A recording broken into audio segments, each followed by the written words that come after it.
જે ભગવાન અને સંત મળે નહીં, ઝાંખી પણ ન થાય, એ ભગવાન અને એ સંતના સાક્ષાત દર્શનનો મને લાભ મળી ગયો. આ અશક્ય વાત શક્ય થઈ ગઈ. કોઈ દિવસ બને નહીં. નિષ્કાળ સ્વામી કહ્યું, ક્યાં કીડીને ક્યાં હાથી, કીડીને હાથીને મેળાપ ક્યાંથી થાય? આ જીવને બ્રહ્મને સાથે મેળાપ ક્યાંથી થાય? સાચી વાત છે સ્વામી, ક્યાંથી મેળાપ થાય? અને છતાં પણ મેળાપ થઈ ગયો.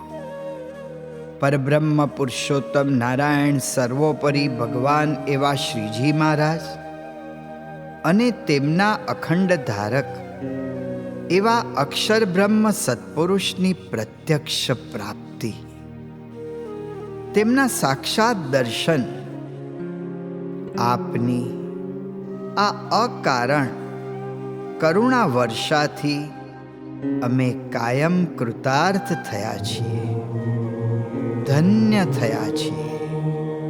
धन्योऽस्मि पूर्णकामोऽस्मि निष्पापो निर्भयः सुखी अक्षरगुरुयोगेन स्वामिनारायणाश्रयात्.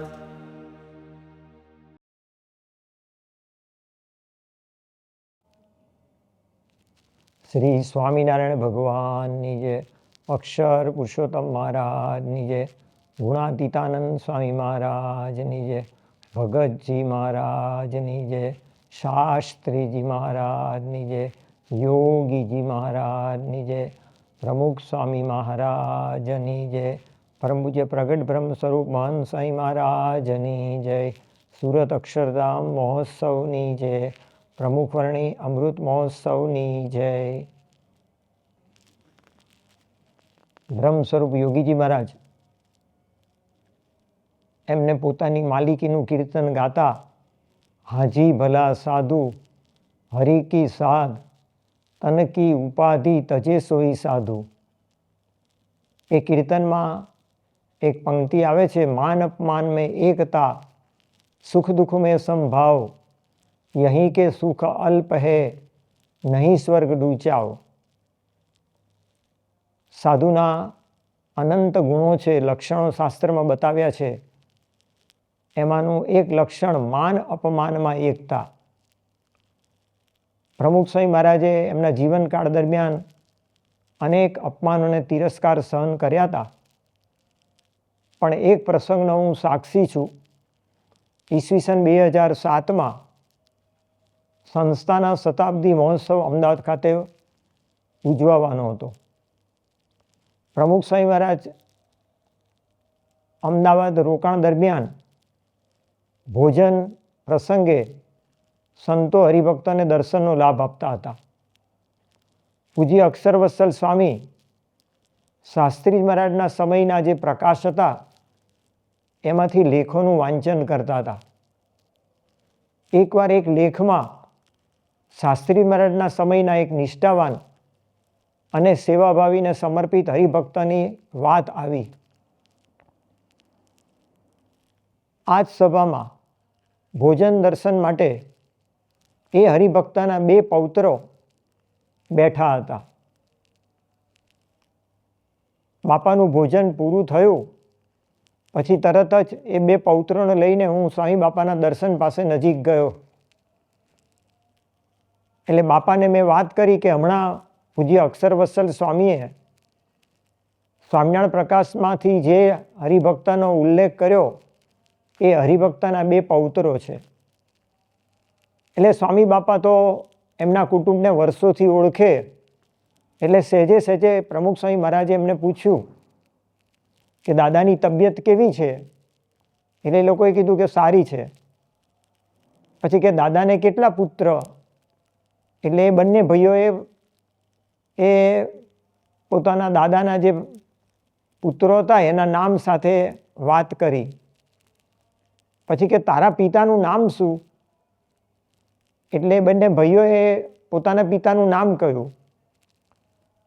પછી સ્વામી બાપાએ કહ્યું કે તારા પપ્પા અહીંયા સત્સંગમાં આવે છે, સભા ભરે છે, પૂજા કરે છે. ત્યારે બંને ભાઈઓ એક સાથે બોલ્યા કે સ્વામી બાપા સત્સંગમાં તો બિલકુલ આવતા નથી, સભા પણ ભરતા નથી, પૂજા પણ કરતા નથી, પણ ઉલટું થાય છે. એ બાપા કે શું? કે બાપા સંસ્થાની નિંદા કરે છે, તમારી નિંદા કરે છે, અભાવ અવગુણની વાતો કરે છે અને તમારા માટે અપશબ્દો વાપરે છે. એ અમારા બંને ભાઈઓથી સહન નથી થતું. ત્યારે સ્વામી બાપાએ કીધું કે અહીં સુધી એ અપશબ્દો પહોંચ્યા નથી કે અડ્યા પણ નથી.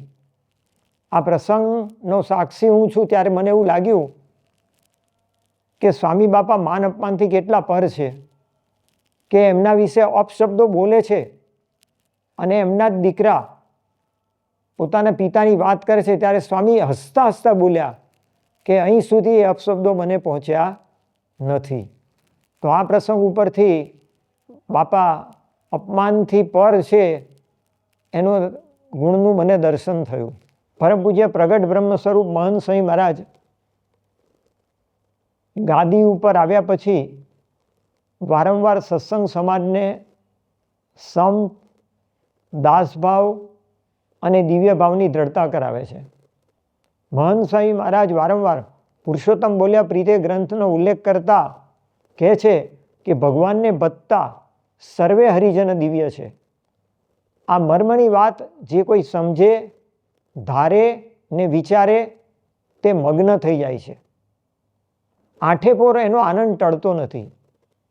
આ વાતની પ્રતીતિ, આ ગુણનું દર્શન મને પ્રમુખ સ્વામી મહારાજમાં થયેલું. 1987ની સાલમાં પ્રમુખ સ્વામી મહારાજ અમદાવાદ મંદિરમાં બિરાજમાન હતા અને તેઓ એમના ઉતારામાં બાથરૂમ જતા હતા અને તે વખતે હું કામ માટે એમના ઉતારામાં પ્રવેશ્યો. બાપા બાથરૂમ તરફ જતા હતા, કાન ઉપર જનોઈ ચડાવેલી હતી અને ત્યાં એક હરિભક્ત આવ્યા. મારે તો બાપાનું કામ નહોતું, મારે તો ઉતારામાં બીજી સેવાનું કામ હતું, એટલે મારે તો તરત સેવાનું કામ બતાવીને નીકળી જવાનું હતું. પણ બાપા એ હરિભક્ત જોડે વાત કરતા હતા ત્યાં મને ઊભો રાખ્યો, મારો હાથ પકડ્યો અને મને કહ્યું કે તમે આમને ઓળખો છો? મેં કીધું ના, હું આમને નથી ઓળખતો. મને કે આ વિદ્યાપતિ ભાઈ. એટલે મને તરત જ ક્લિક થઈ કે હા, નવરંગપુરામાં એમના ઘરે તે વિસ્તારની સત્સંગ સભા ભરાઈ છે, આ વિદ્યાપતિ ભાઈ. મેં પહેલી જ વાર એમને જોયા હતા. પણ બાપાએ પછી એમનો મહિમા કહેતા કહ્યું કે આ વિદ્યાપતિ ભાઈ. પછી એમના પિતાનું નામ બોલ્યા, એમના દાદાનું નામ બોલ્યા અને આ મૂળ ભાદરણના. અમે ભાદરણ જ્યારે ભણતા હતા ત્યારે એમના દાદા અમને ખૂબ મદદ કરતા હતા અને ખૂબ સેવા કરી છે અમારો મહિમા સમજીને. અને આ વિદ્યાપતિભાઈ અને એમના પિતાએ પણ ખૂબ સેવા કરી છે. 5 મિનિટ સુધી બાપાએ મને એમના કુટુંબની વાત કરી ત્યારે મને સમજાયું કે બાપાને હરિભક્તનો કેટલો બધો મહિમા છે. અલ્પ સેવા પણ કરી હોય જીવનમાં એને પ્રમુખ સ્વામી મહારાજ ક્યારેય ભૂલ્યા નથી. પ્રમુખ સ્વામી મહારાજ ઈસવીસન 2002ની સાલમાં અમદાવાદ ખાતે બિરાજમાન હતા. હું જે વિસ્તારમાં સત્સંગ સભા કરવા જતો હતો એ વિસ્તારના હરિભક્તોની મુલાકાત ગોઠવાઈ હતી. એક યુવક આવ્યો, બાપાને મેં એમની ઓળખાણ કરાવી અને એને જે પ્રોબ્લેમ હતો એના આશીર્વાદ અપાવ્યા અને એ બાપાના આશીર્વાદ પછી એ આગળ નીકળી ગયો. પણ મને ક્લિક થયું એટલે તે વખતે મેં બાપાને કહ્યું, બાપા એનું ગામ મૂળ મેળાવ. તો તરત જ બાપા કે એને બોલાવ, ફરી બોલાવતો અહીંયા. એટલે તરત જ હું બાપાના ઉતારાની બહાર ગયો અને એને બોલાવી લાવ્યો. અને પછી બાપા સમક્ષ હું લાવ્યો ત્યારે સ્વામી બાપાએ કહ્યું કે તું મેળાવનો? તો કે આ. પછી બાપા કે કઈ ખડકીનો? પછી કે આ ખડકીનો. પછી કે તારા દાદાનું નામ શું, તારા પિતાનું નામ શું? અને એ બધી ડિટેલમાં માહિતી મેળવી પછી તરત જ બાપાએ એમના કુટુંબને ઓળખતા હોય એવી રીતે વાત કરી કે તારું નામ આ, તારા પિતાનું નામ આ, તારા દાદાનું નામ આ ખડકીમાં રહે. પણ મને તે દિવસે ખબર પડી કે બાપાને મેળાવ ગામનો છે એ હરિભક્ત છે એનો પણ કેટલો મહિમા. તો મને દોડાવ્યો અને કે તું ફરી બોલાવી લાવ. અને પછી એને બીજી વાર આશીર્વાદ અને ધબ્બા આપ્યા. ત્યારે આ પ્રસંગ ઉપરથી મને બાપાનો પણ મહિમા સમજાયો, તીર્થસ્થાનનો પણ મહિમા સમજાયો અને તીર્થસ્થાનમાં રહેતા હરિભક્તનો પણ મહિમા સમજાયો. 4 વર્ષ પહેલાં હું નડિયાદ ગયેલો. તે વખતે વચનાપરત અધિવેશન આવતું હતું, એટલે અમદાવાદના યુવકોને લઈને બાપાના આશીર્વાદ અપાવવા ગયેલો. એ બધાને આશીર્વાદ અપાવી દીધા પછી બાપાના અલ્પારનો અમે લાભ લેતા હતા. મહંતસિંહ મહારાજે અલ્પાર કરી લીધા પછીથી અમે બધા સંતો વ્યક્તિગત મહંતસિંહ મહારાજના દર્શન કરવા માટે આવ્યા. એટલે મારી આગળ અમૃત વિજય સ્વામી હતા. એમણે બાપાના ચરણ સ્પર્શ કર્યો. બાપાએ એમના માથે હાથ મૂક્યો. પછી હું બાપાના ચરણ સ્પર્શ કરવા જતો હતો. હું નીચે નમ્યો, ત્યાં શ્રુતિપ્રિય સ્વામી હતા, બાપાના અંગત સેવક. એ બોલ્યા કે વિમલ સ્વામીને તબિયતના આશીર્વાદ આપો. એટલે બાપા બોલ્યા કે હું એમને માટે રોજ પ્રાર્થના કરું છું. તે વખતે મહંતસિંહ મહારાજના અંગત સેવક બ્રહ્મવત્સલ સ્વામી, જે બાપાની રોજનીસી લખે છે, ડાયરી લખે છે, બાપાની દિનચર્યા લખે છે, એમણે પૂછ્યું બાપાને, બાપા તમે પૂજામાં વિમલ સ્વામી માટે પ્રાર્થના કરો છો? બાપા કે ના, હું જ્યારે મુદ્રા કરું છું ત્યારે વિમલ સ્વામીને યાદ કરીને એમની તબિયત માટે હું રોજ પ્રાર્થના કરું છું. તે વખતે મારી આંખમાં જળજળી આવી ગયા. જે ગુરુ આપણે ઊંઘમાં હોઈએ, આપણે જાગ્યા જ ના હોઈએ અને વહેલા ઉઠીને સવારે 3 વાગે મુદ્રા કરતા હોય, ત્યારે મને યાદ કરીને મારા સ્વાસ્થ્ય માટે પ્રાર્થના કરતા હોય, એ ગુરુને આપણા ઉપર કેટલી બધી અનંત કરુણા અને અનંત દયા કહેવાય. બાપાની કૃપાથી ભાગવતી દીક્ષા લીધી છે, પણ બાપાની કરુણાથી, બાપાના માર્ગદર્શનથી, બાપાની હૂંફથી, બાપાની પ્રેરણાથી, બાપાના પ્રોત્સાહનથી અને બાપાની દયાથી એક માતાનો પ્રેમ, પિતાનો પ્રેમ મળ્યો છે. એ મળતો રહે અને આ સાધુના સ્વાંગમાં, એટલે કે સાધુના પરિવેશમાં એક સારા સાધુ તરીકે મારી દિવ્ય રાખ થઈ, એવી મહારાજ સ્વામીના ચરણોમાં પ્રાર્થના.